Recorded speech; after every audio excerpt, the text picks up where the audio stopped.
was good. Yesterday afternoon had maybe 175, 200 people. So it was good. Good opening. Oh yeah, it's gonna be nice.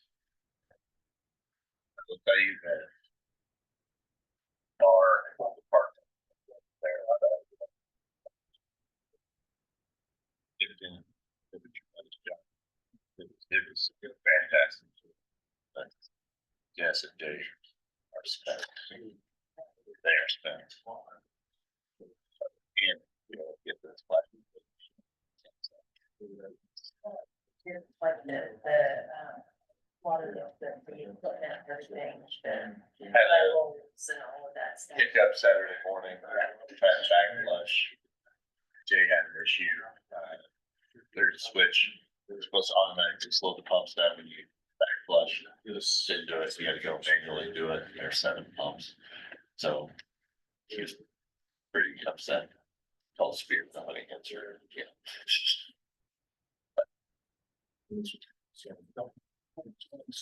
Everything's nothing.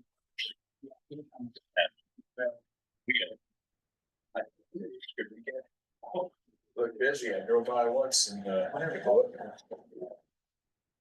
First cool. Yeah. Yeah. Good. that's good. Get a soft opening. Yeah.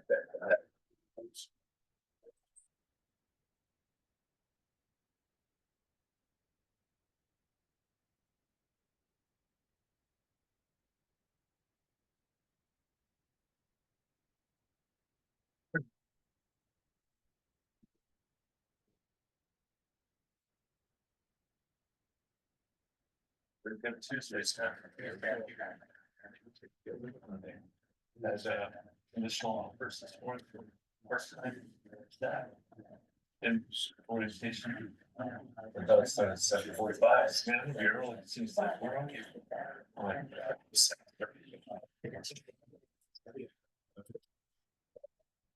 Look like it's all Saturday challenge.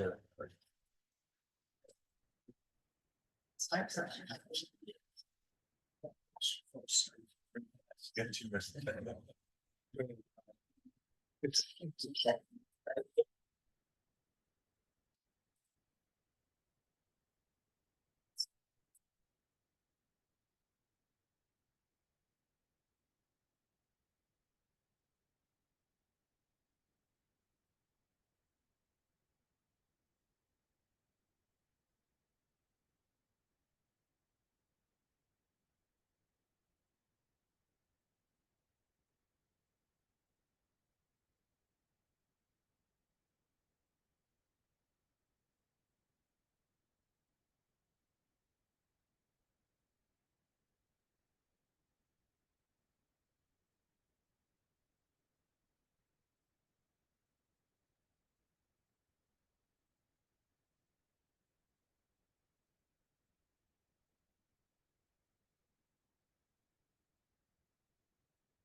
Who's that roll call? Mayor Dean Coverman. Present. Board Member Tim Bell. Present. Board Member Nancy Eckley. Here. Police Chief Chad Dick. Here. Street Commissioner Jeff Tyson. Here. City Engineer Chad Hart.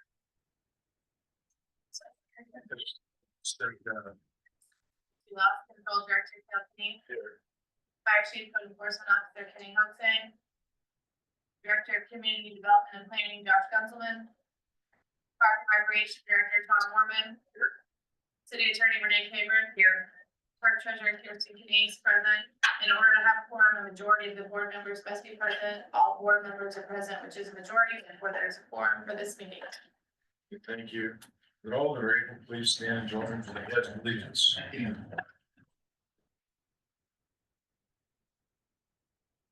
Pledge allegiance to the flag of the United States of America and to the republic for which it stands, one nation under God, indivisible, with liberty and justice for all.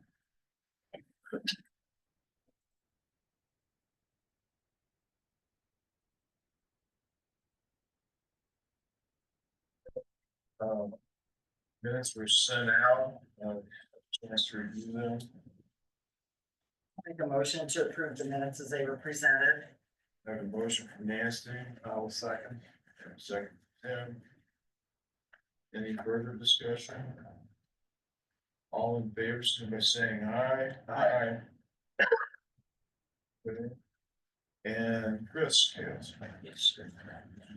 Like, come up, Toby, identify yourself and make your request. Christopher Kills, I work at Kimball International at 340 East 11th Avenue. And on August 27th, we'd like to put up a barricade at Hobig. And over the hill on 12th Avenue. So block off the area so we could have a year-end celebration. So seek permission to be able to blockade off that during the hours of 9 to 1 o'clock.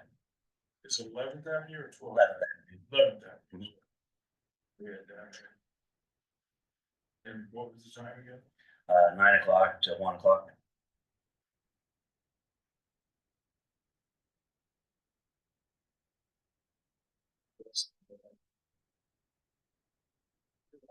Six AM till 2 PM. Yeah, that was the original, that we were going to do the setup time, we can do all the other stuff. And between 9 and 1, we'd be able to block that off, do our setup, have our celebration, and then tear back down. 50 years. 50 years. 50 50-year years, yeah. celebration. Yeah. What a milestone.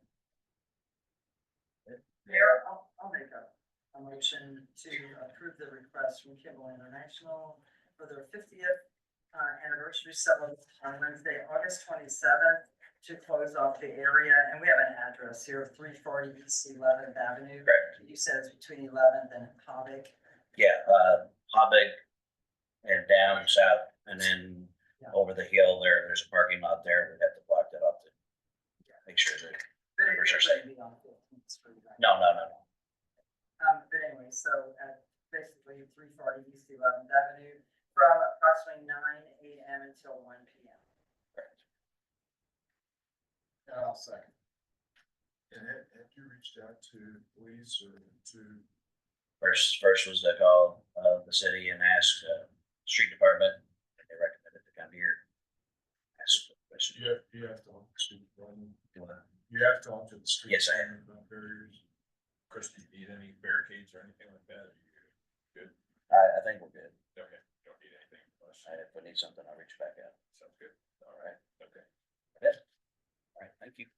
Wait, we didn't vote yet. I have a motion to Nancy, second. Any other discussion? All in favor, signify by saying aye. Aye.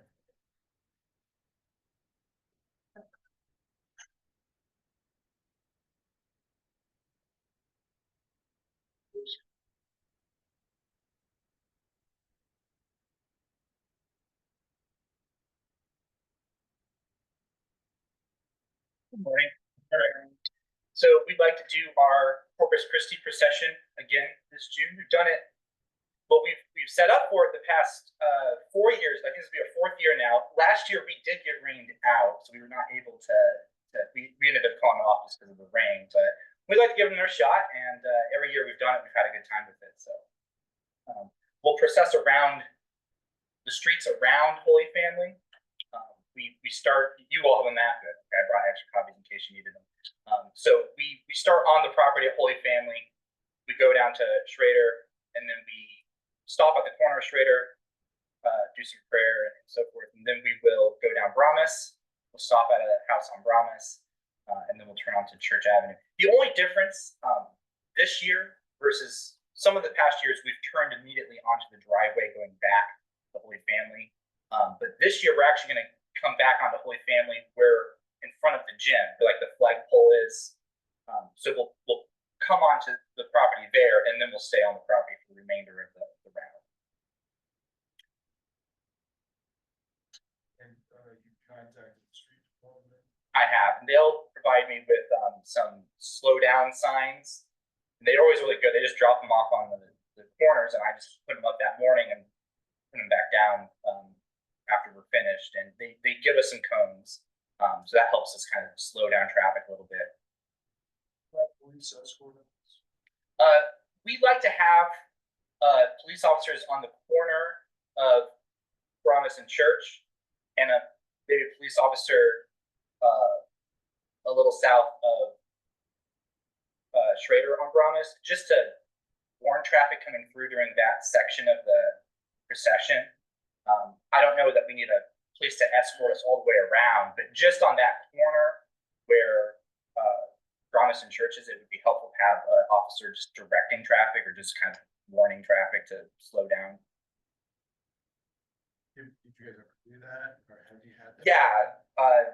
Yeah. Well, sometimes sometimes because Sheriff Kleinhelper's in there, sometimes he's been personally able to just come and do it. But I don't know what his, I'm not sure what his summer schedule is, if he's going to be able to or not. It would be helpful. Last year, they sent police. We had several police vehicles show up. I sent them home though because of the rain, but I didn't leave them out there. Any coordination, contact you, anything else? Any EMTs or anything? It's not that long, but long enough for it to take difficulty or problems. Yeah, it's long enough. We have some musicians stay in the church, so for people that want to participate but they don't feel like they can walk, if they're just not as mobile, we actually continue to have music and prayer going on in the church. So some people will just stay behind in church. If it's really hot out, we do put coolers with water, little bottles of water, and I put coolers around the area just in case people need a refreshment on the way. But it's not a very long procession; it doesn't take very long, and we don't go at a very fast pace, so it's not difficult to. Well, I'd make a motion we allow the Corpus Christi session Sunday, June 22nd. Roughly set up, tear down 6:30 to 10:30. Mhm. As it's been designated in the map. I'll second. And second, Tim. Any further discussion? It's like a nice event again. We're looking forward to it. All in favor, so saying aye. Aye. Thank you. Thank you. Thanks. Next is.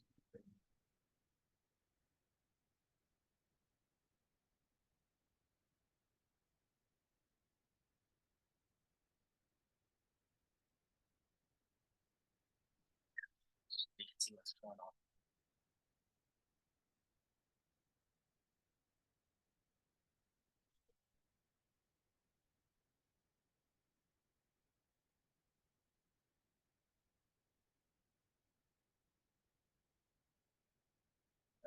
Morning. My name's Ethan Hope with Trimark Surveying, presenting on behalf of Rockport and Roll.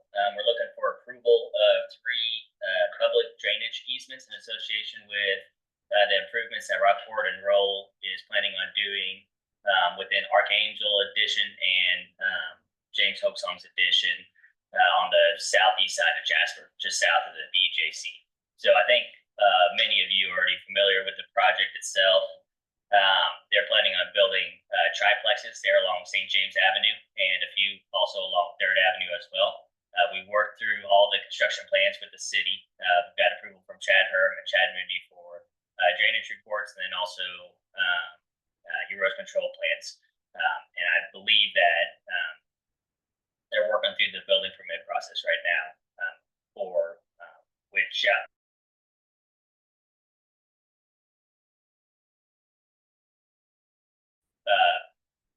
plan on building some additional detention basins on the north side and the south side of Archangel Edition in order to detain the improvements within there. And then also we need to outlet the basins as well through some proposed culverts. And that's what these proposed drainage easements will encompass, is those detention basins and the proposed culverts associated with them. That's those blue things indicated on here. Yes, that's right. So those are the 3 easements that will be associated with that. One will be a 10-foot drainage easement along the south side of lots 5 and 6 in James Hoaxong's Edition. There will be a drainage easement encompassing a basin on lots 3 and 4 of Archangel, and also on lots 6 and 7 of Archangel as well. I just have a clarification, because there are no neighbors here.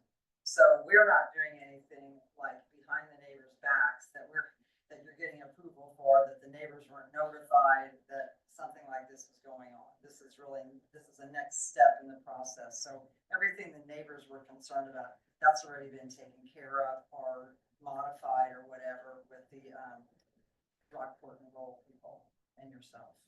Yes, everything that they're proposing on doing is well within the City of Jasper Unified Development Ordinance and the variances that were already approved for that.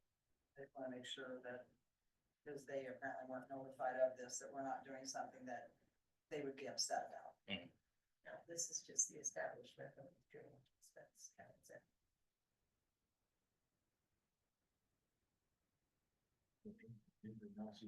Yep. I make a motion, we accept the Archangel drainage easements as proposed. I will second. Tim. Any further discussion? All in favor, signify by saying aye. Aye. Yes. Thank you, sir.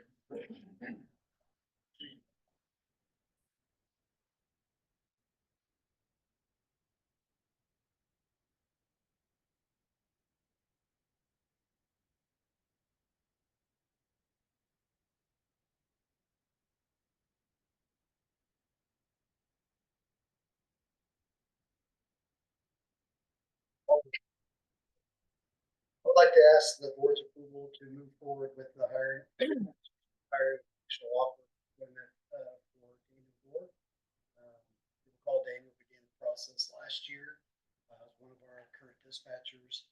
And the academy class is set to start July 21st. So we'd like the permission to go ahead and extend that conditional offer so we can continue on with the final steps of this hiring process. What is this hiring date? He'll start the academy on July 21st.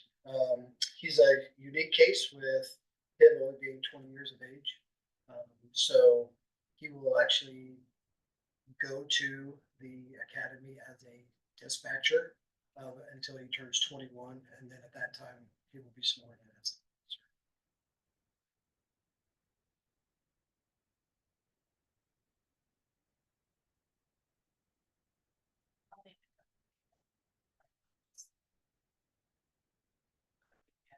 Switch it.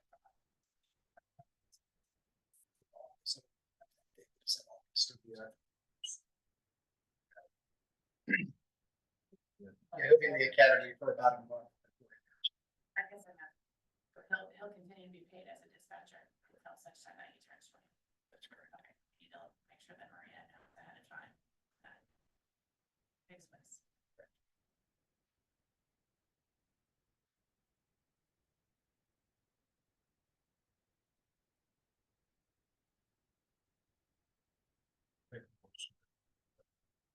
Moving forward with the hiring of Daniel Moore as officer. To attend the academy in July. On 21st birthday, and his transition from dispatch to officer.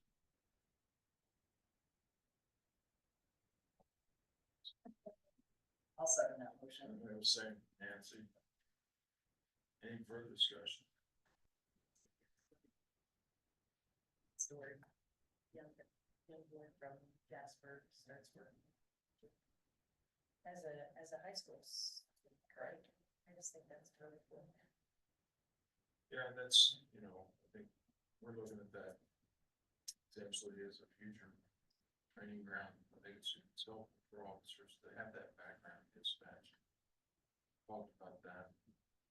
And his heart is truly in being a Jasper police officer. He's several people have talked to him about going other places, and he's turned them down and said, no, that he needs to serve It's his certainly not the communities. first dispatcher that's become a police officer at JPD, that's happened.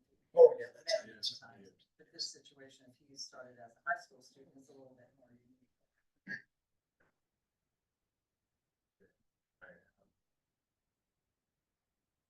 Motion. Second. Any further discussion? If not, all in favor, by saying aye. Aye. Thank you. The second item I have, I'm going to table until the next Board of Public Works. We sought out some clarifications from Exos on their quote, and as of coming here to the podium, I haven't heard back from them, so I'll table that to the next one. Just one more quick update. We did have Joshua Pretty graduate from Swiley on Friday, so he starts his MTO process today. So if you see him out and about the community, please stop and say hello. So that's all I got. Thank you. Thank you.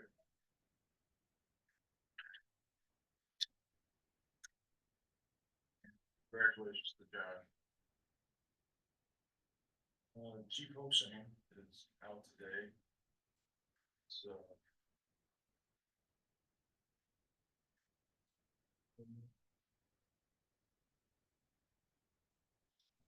Pardon that. You have something to bring up a little bit later. Regarding Station 3.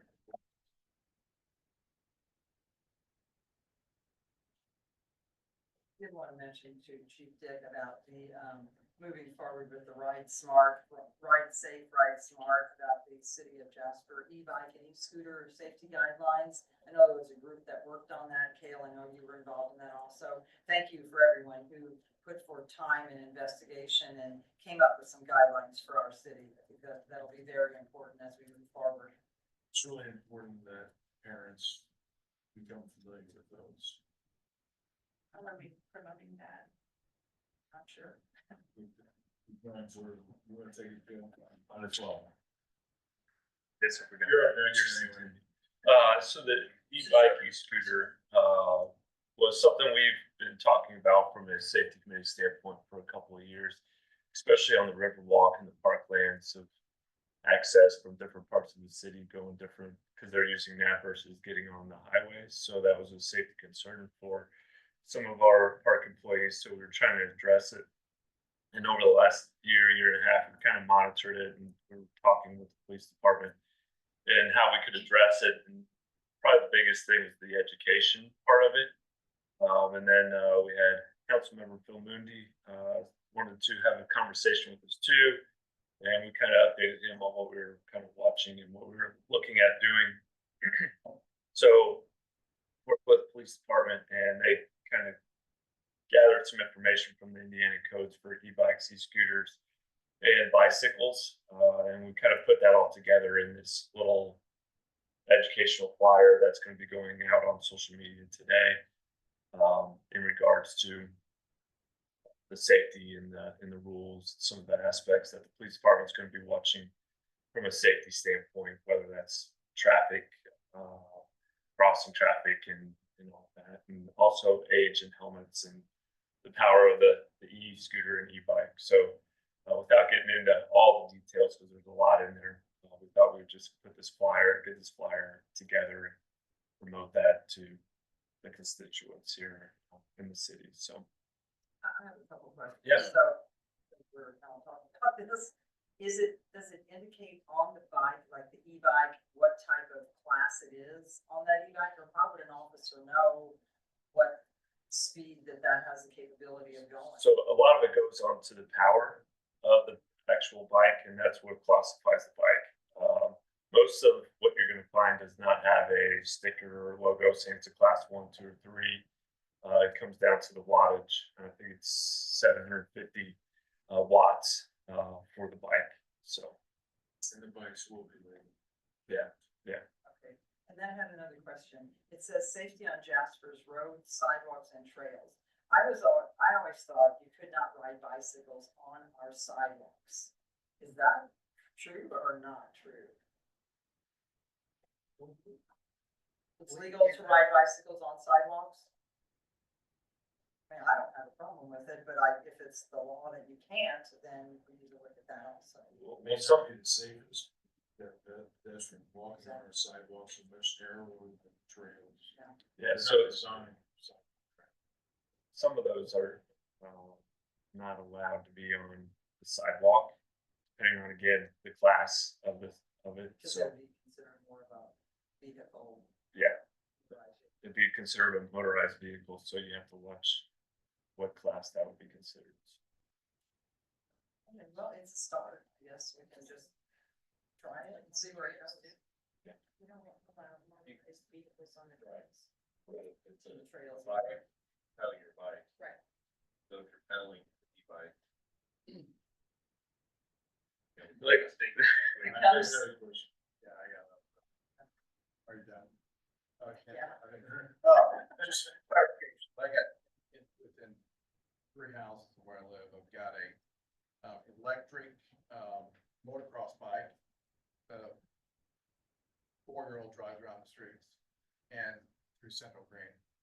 Then I got 2 electric go-karts right across from Central Green that zip around Central Green all the time. And they're going up and down the street. And these go-karts, they're going higher than 2 feet off the ground. So does that fall under the electric turn that over. type of situation? Because these kids aren't wearing helmets. They're in the middle of the road going down the street. It's like, and then zipping around. They use the Central Green at 500 basically. That's what they're doing. So just something to think about. Where is that definition at? And I can see the little motocross bike as an like an e-bike. No, it's all. The electric. And Tim, I think that's probably some of the questions that we'll get. Yes, And those that's are the things we'll have to, as a police department, take note of and have those conversations internally. We may have to put out more information in regards to what is and isn't considered E, so to speak. So, good question.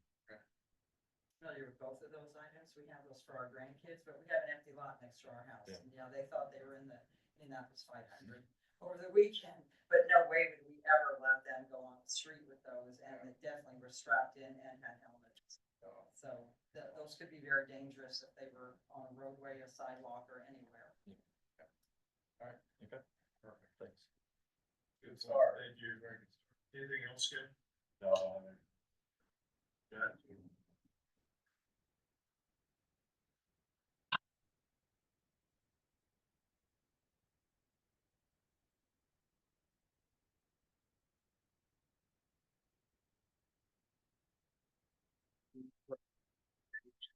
Main Street, concrete crews are still working between 7th and 8th. They did pour the first section of driveway for GAB. They'll probably be switching back over to that section this week. So, but continuing to move forward, move north. They started demoing in the intersection at 8th Street and working on structures and stuff in there. So, still on schedule. So, moving forward. Trail project north side of town. They've started moving dirt on the practice range, north of the practice range along that north property line and around on Mill Street. So start seeing some work through there. They're sharing concrete crews between Main Street and the north side of town. So Main Street's been the priority. So you'll see them working. They're getting ready for curb on the north end up there at the highway in front of on Northwood Avenue. So that should get curb and gutter this weekend. This week. I believe that's correct. Yes. Be nice to see that. See what the weather is today. Is that, I think that screen. Well, they did have to narrow that down a couple lanes there in order to get. So yeah, once they get that in, patch that back in. The rest of their work will be behind the curve, so that should help. But, yeah, like I said, you'll see them working on Mill Street or side of the practice range.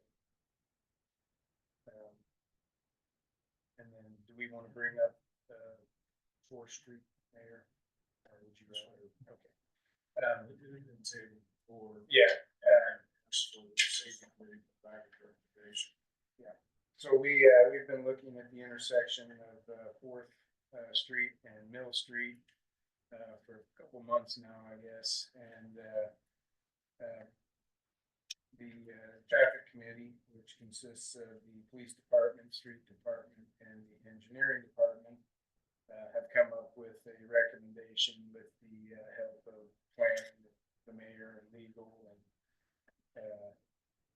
various other departments. So it's our recommendation that Mill Street, a stop sign be installed on Mill Street North at 4th Street, creating a 3-way stop at that intersection due to Mill Street being 1-way north. We also are recommending that the Mill Street between 3rd Avenue and 6th Street be made 1 lane instead of 2. This will allow the traffic to travel more down the center of the road, give better sight visibility at the intersections. Hopefully, also add some parking along Mill Street between 4th and 6th Street. So, what does that look like? I mean, line wise, we've been discussing that. We're thinking that we may add the parking stalls on either side and create a T designated parking versus driving. There won't be a center line, just be open.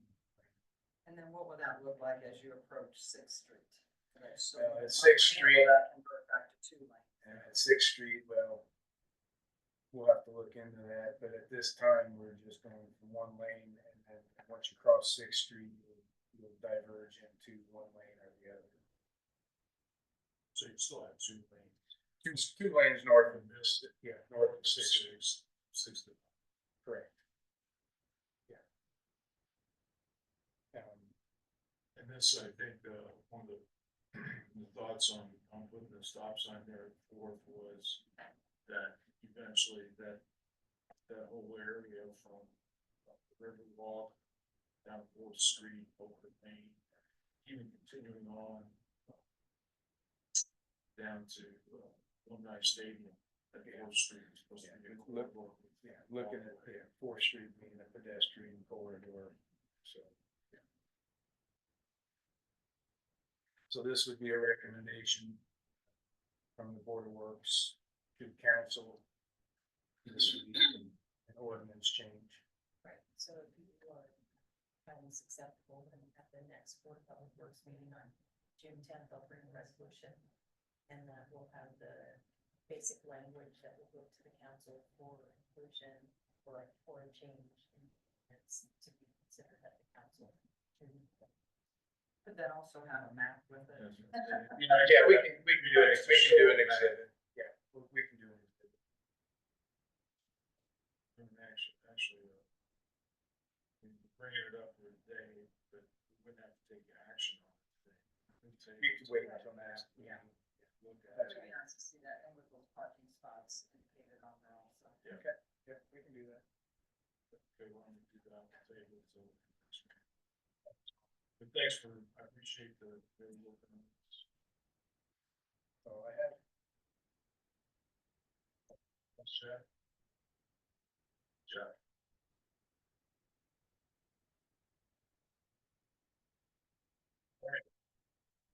Sure, this morning, first item is request permission to close 2 intersections. The first one is at Leopold and East 15th Street. along the north side of the intersection, there's an inlet that's gone bad there, and the pipe is not very good as well. So we'd like to take the inlet and the pipe out and replace those. So, right. How long? We're probably the next one I'm going to bring up is 15th and Cherry Street on the south side. That one's actually scheduled to be paved, so we're probably going to go do that one first, and then after that one we'll come back and do the 15th and Leopold. So I kind of got them out of order here, sorry, but we'd be doing the Cherry and 15th first on the south side. It's the same situation. There again, the pipe runs across the intersection on the south side. The inlets are average at best, but the pipe is what's really in bad shape on that one. The Leopold one, it's the other way around. The inlets are in bad shape, but while we're there, we're going to go ahead and fix the pipe too. So obviously, Jeff, how will that limit traffic on 15th Street? Because you have to have your vehicles and stuff in there. yeah, we should be able to. Both of them, the Leopold one is really if you were to continue straight through the westbound parking lane is where the pipe really is. So again, we'll set up cones and just eliminate people from coming into us. We'll try to work off of the Leopold Street side with our trucks. But yeah, people would have to detour around either using Vine Street or. Well, I'm not worried about that. They can get around there. That's probably just people living there mostly, but I'm more on the 15th Street part of it. A lot of traffic. Like I said, we'll set cones up. The other one at Cherry is like I said, is right on the, if the sidewalk was there and continued across the street, it would be right underneath the pedestrian crossing if that existed. It does not. So it's really going to be out of traffic. But again, we'll set up cones there and try to keep them all away from us. Again, we'll work off the Cherry Street side, so south side there. When do you think you'll start? The Cherry Street one should start this week.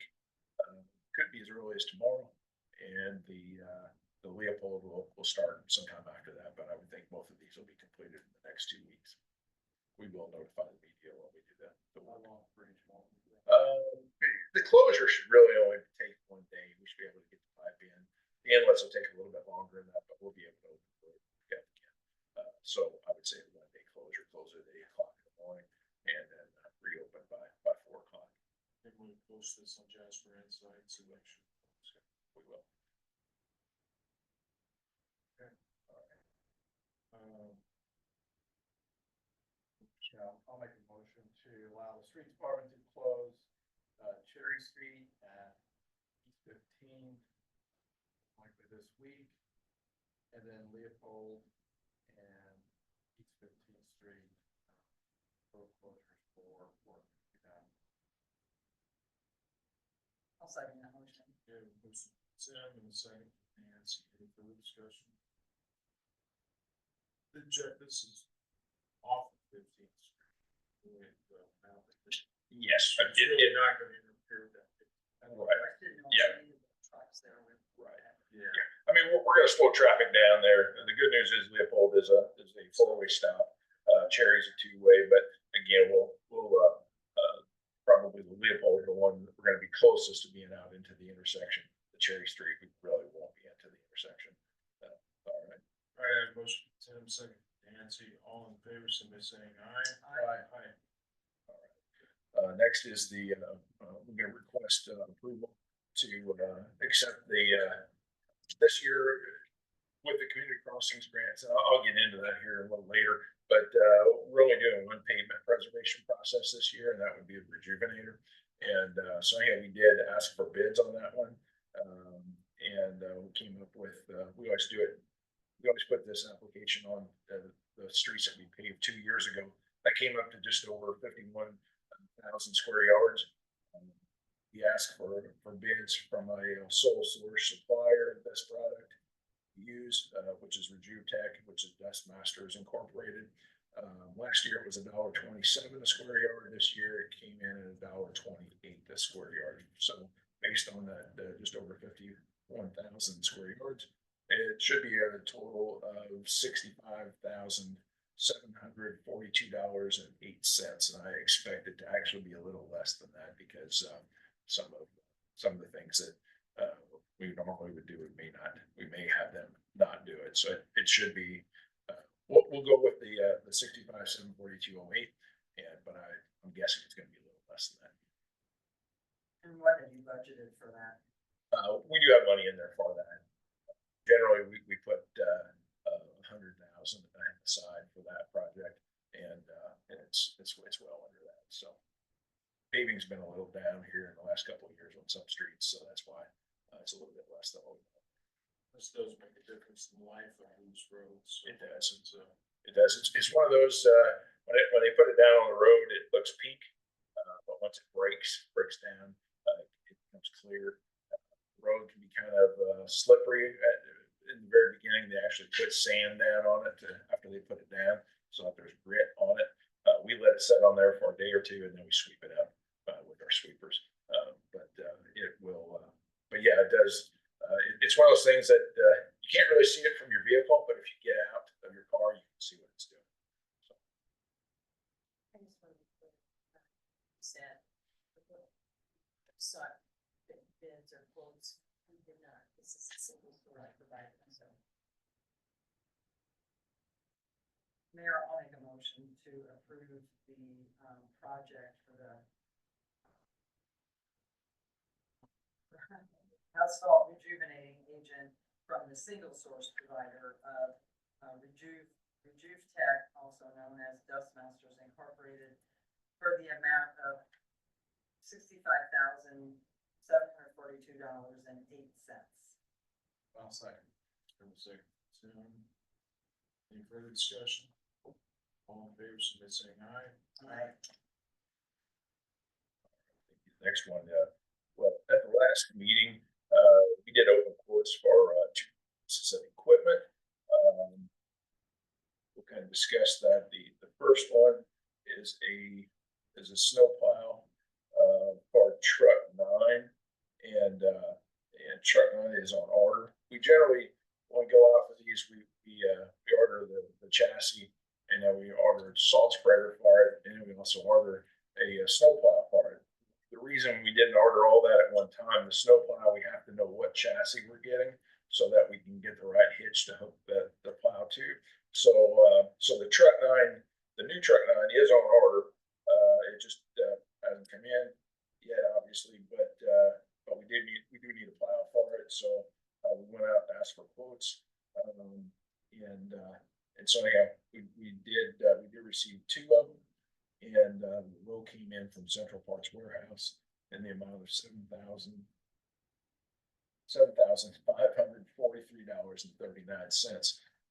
It would be my recommendation that we go ahead and accept that, since we do need the plow. We did budget $8,500 for that. It's below.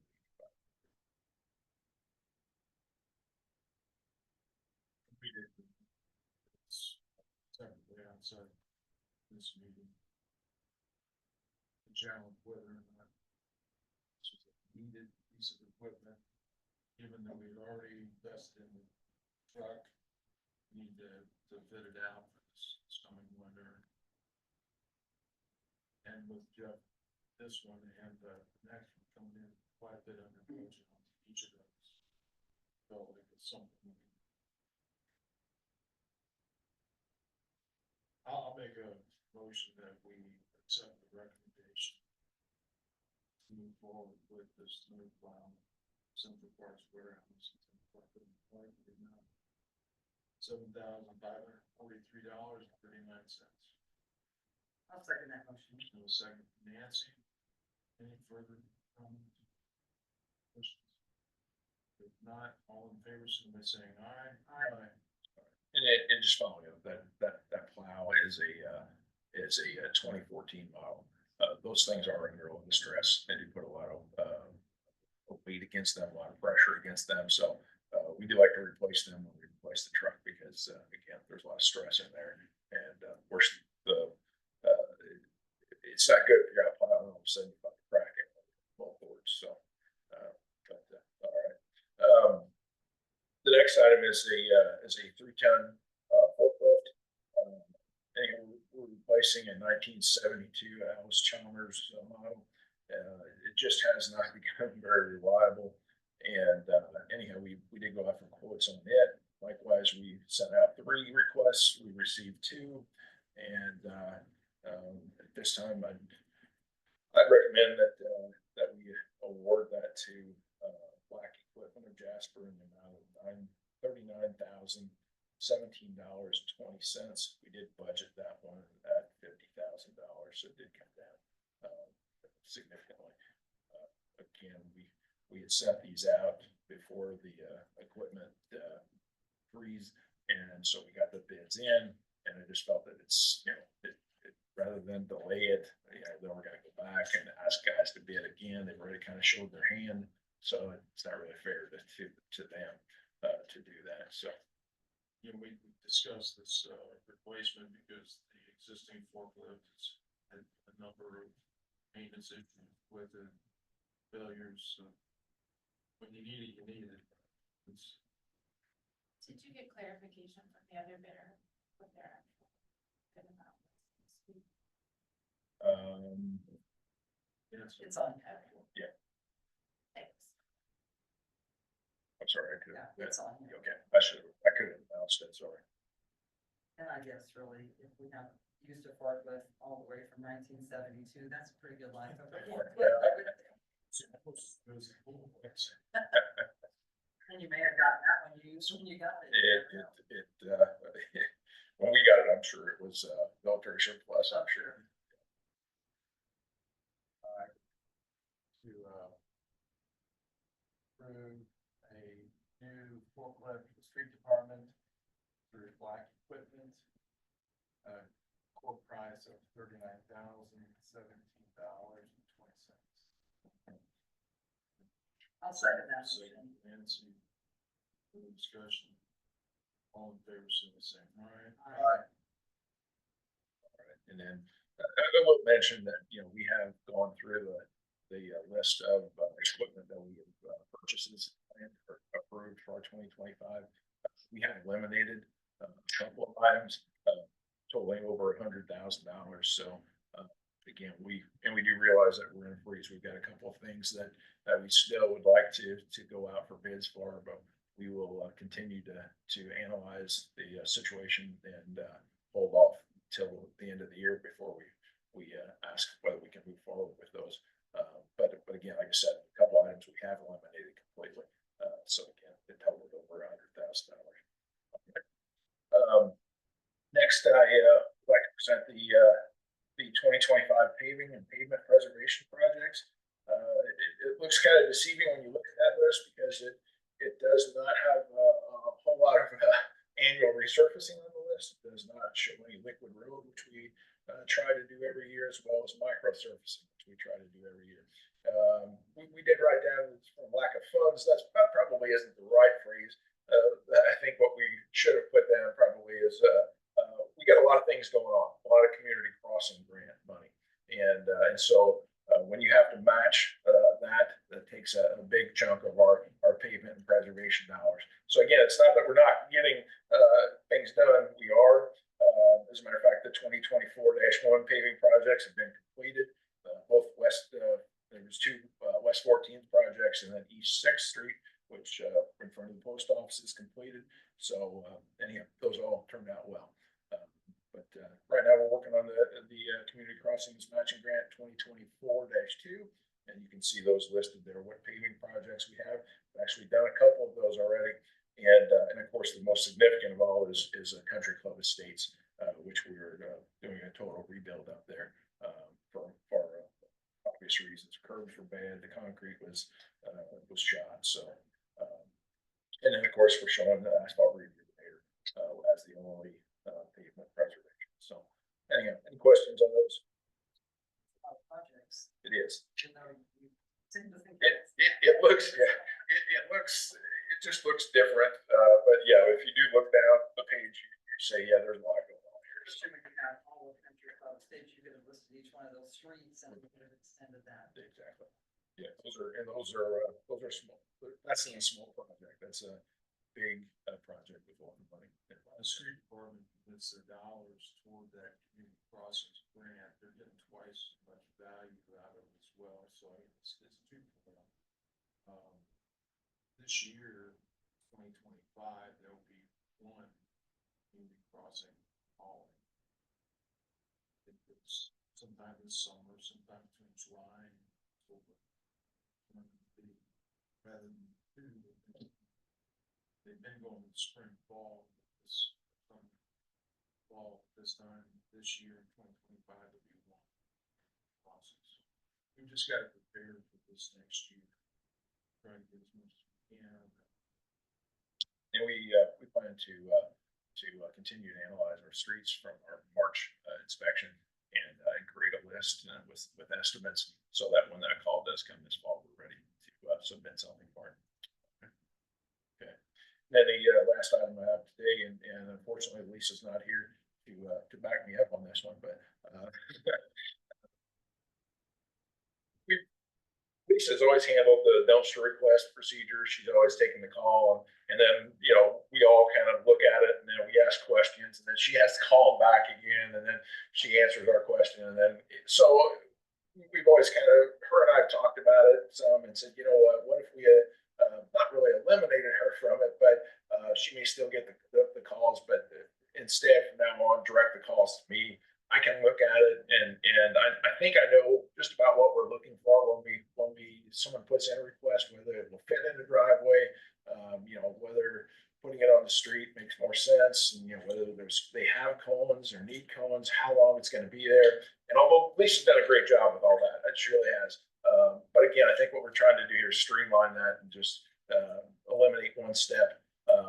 I'll review it. If I have questions, I'll call them back. I'll send it on to you three members to get your approval, and we'll move on. So, all right. Sounds like a great system, So, which, I know, I think Lisa shouldn't really be involved in the middle of those, and sometimes she becomes that middle person. And as you know, all the dialogue back and forth on it, it's a lot of spent time where Jeff, his expertise right up front. And I think the first question people normally have is, I need a permit or I need approval with this dumpster, or I just try to do something good at my home. right. So, And who's your backup on those? I mean, well, like if you're right, you know, Matt can do it. If he's at a conference with me, then we probably refer back to Lisa and have her take care of it. So since she knows the process, so. Like I said, just a kind of informational, just making sure that you guys are okay with that. You know, the board is okay with it. I don't think it needs action. I think so. All right. Okay. We'll try it. It's just what it is. Right. Yeah. And if we need to change something as we go, we'll do that. Okay.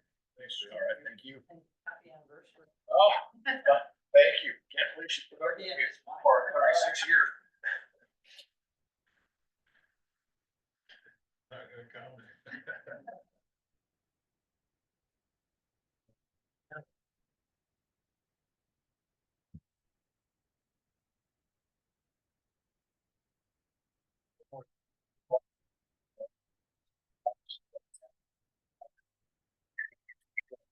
Permit summary for me. There was 21 permits approved in April. There was 3 new single-family homes, 1 commercial, which was a project at Kaish Glass. They put solar panels on the roof. So that became a commercial project for them that needed permitted as an accessory structure. Jasper Elementary School did their addition on the north side of the building. And then there were 16 other residential projects, mostly accessory buildings and indoor building additions, for a total of $3,247,133. Good night. Yeah, April was good. It was pretty busy. And then there was another 5 that were submitted that, you know, had to be tabled for various reasons that'll probably get, if they haven't been processed, we'll get pushed through at some point through a variance process or whatever. So These accessory buildings, are they additions, or are they? a lot of them are just like your yard barn type buildings. There people are putting in Nice. extra storage. Yeah. But yeah, some of them are building additions, you know, additions under their home or their garages, or even covered porches require, you know, permits for additions. So It's good activity thing, yeah. Yep. Is there anything else you have? I don't have any. WGI contract? No, yeah, I was told you were going to bring that up.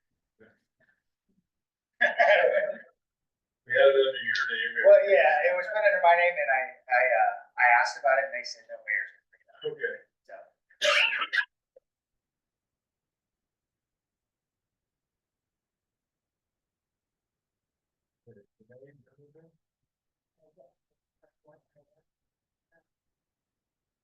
Under code enforcement, we have one case that is an aging case that came from 2024. Where we had a situation on a home on Plymouth Street. The owner's name was Jeff, or is Jeff Clark.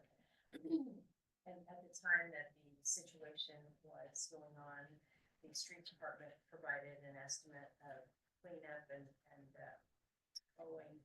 And by the time they were going to go there to do the project, it had been taken care of by the maintenance company. Regardless, they did not have to do it. So inadvertently, the case got closed, although there had been a fine associated with that case. Since then, the property was sold in foreclosure, and we think there's very little likelihood of us being able to locate the previous owner and collect that fine. So we're asking that that be written off. It's a $100 fine. So you're spending a lot of time to collect $100 because you probably never will.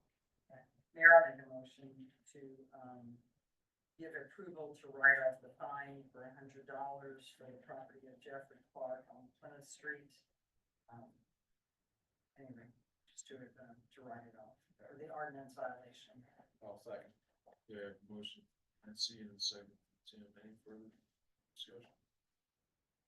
All in favor, signify by saying aye. Aye.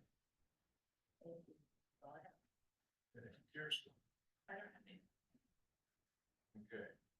Well, I have, two things. First thing is the WGI contract.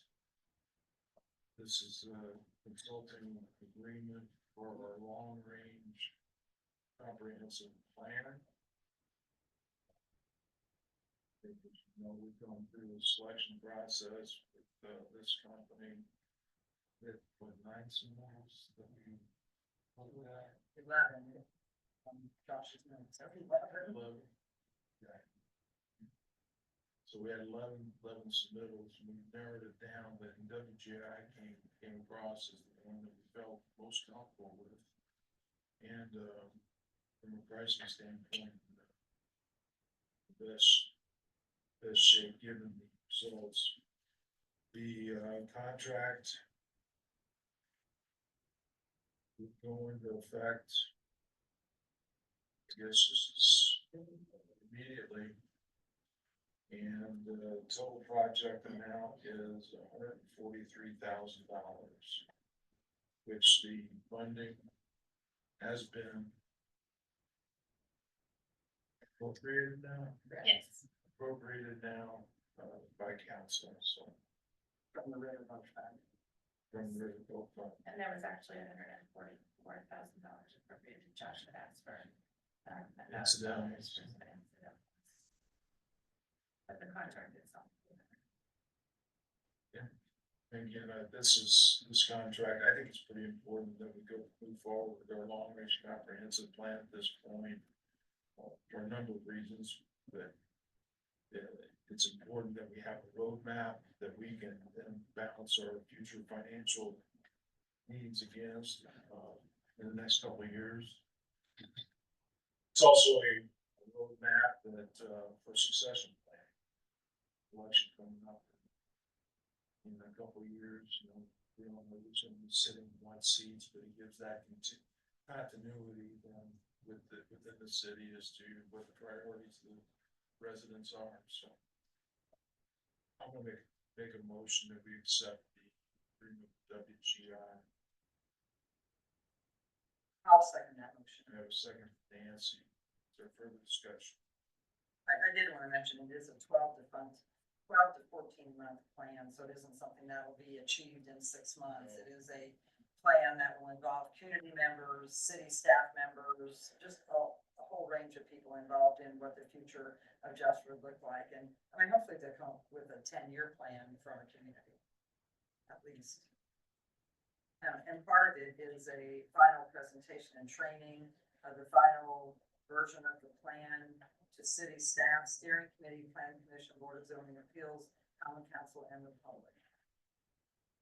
Yeah, I think it's, thank you for bringing that up. It's also just really important that I'm gonna ask that the public get involved. When we have these public forums where you're presented a questionnaire, a survey, that they're completed. We need your ideas, we need your thoughts. I think that was the success of the last plan, and I think we wanna have just as good a plan, if not better, going in. We had an award-winning plan last time. It was recognized by the American Planning Association. But, you know, we've got a new consultant this time, and I'd like to make sure that we get everyone's input. So. With that, No, I'm fine, I agree. Yeah, I think, with the input, key on the. There.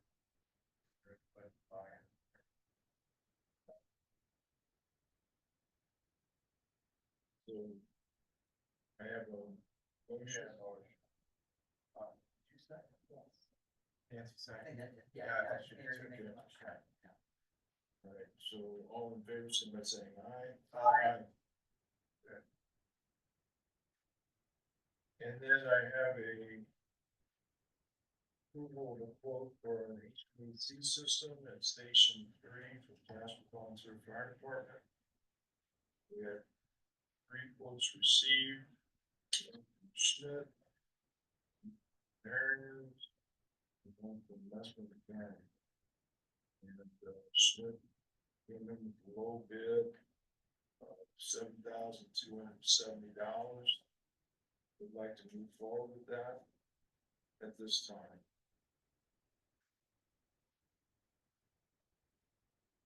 I'll make a motion to approve a new HVAC, system at Station 3. The Schmidt contract being the lowest bid at $7,270. And a motion from Tim, I'll second that motion. and I have a second from Nancy. Further discussion? The old system has failed, so it is a matter of replacing. There's no other comments, all in favor, signify by saying aye. Aye. Good. And did want to bring up one other item. So it was suggested by local businesses that we look at the parking on the square, and specifically on the north side here while we're under construction. And that we look at how we might be able to improve the parking situation for our retail in that area. One of them, it was to identify the area in front of Mike's Barber Shop. That become available for parking. Maybe it's just coming in perpendicular and allowing parking that way for temporary. Another one was utilize 7th Street for parking, perpendicular again, so that you can get traffic in and out, but then allow parking in there. So people can have access. And then add some signage up, so I'd like us to look at that from a construction standpoint and safety if we could. See if those would be viable options. These were brought to my attention here over the weekend, so. Like this Martington Park, it's a couple of shops, somehow you got in there. Actually, our parking spots over here were empty, so I just swung through there and pulled in. Boy, taking a, and maybe for compact cars, I don't know, but something to keep it thought of is, big, truck get in perpendicular versus allowing maybe smaller cars. Say perpendicular. Yeah, be some To the perpendicular. sidewalks. Instead parallel or? Perpendicular? I don't know. It's a suggestion. Just to open up some more spots. We'll take a look at it. All right, appreciate that thing. Yeah, especially with the hitch and all the other stuff that comes with it. Yeah. Okay, is there anything else? If not, entertain a motion. I'll make a motion to adjourn. I'll second that motion. Motion, Tim, second from Nancy, all in favor, signify by saying aye. Aye.